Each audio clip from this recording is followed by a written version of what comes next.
So palm Sunday రోజున యేసు ప్రభు జెరూసలేంలోకి వచ్చిన తర్వాత మండే వాట్ ఇట్ ఇస్ ఆయన జెరూసలేం టెంపుల్ దగ్గరికి వెళ్ళారు. ఆ జెరూసలేం టెంపుల్ దగ్గరికి వెళ్ళినప్పుడు ఆయన ఊహించలేని దృశ్యాన్ని ఒకటి చూశారు. ఆయన చూసింది ఏంటంటే ఆరాధన చేసే వాళ్ళందరూ బయట ఉన్నారు, బిజినెస్ చేసే వాళ్ళందరూ లోపల ఉన్నారు. ఆ సీన్ని చూసి ఆయన ఎంతగానో బాధపడ్డారు. ఆ ఒకే చోట మనం చూస్తాము జీసస్కి కోపం రావడం.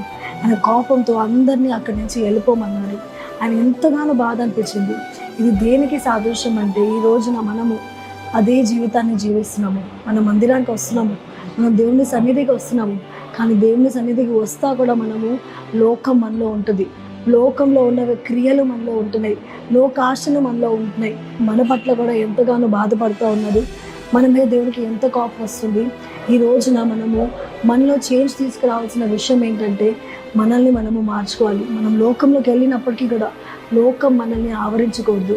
లోకంలో వెళ్ళినప్పటికీ కూడా మరలా మన దేవుని దగ్గరికి తిరిగి వచ్చే వారంగా ఉండాలి. దేవుని సన్నిధికి వచ్చినప్పుడు ఒకలాగా, బయట ఉన్నప్పుడు ఒకలాగా కాదు మన జీవితం.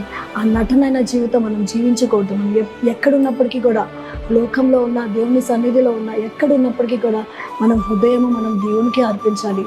అలాంటి జీవితాన్ని మనం జీవించే వారంగా ఉంటే నిజంగానే మనం దేవుణ్ణి ప్రేమించేవాళ్ళం. ఒక్కసారి ఆలోచించండి.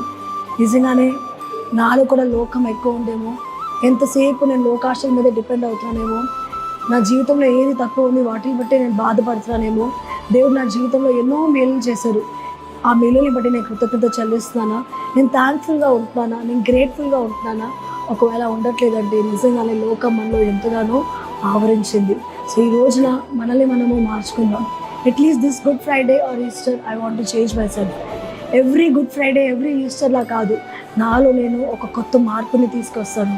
లోకాశలు కాదు, కానీ దేవుడి సన్నిధి, దేవుని పట్ల నేను ఆసక్తి కలిగి ఉండాలి.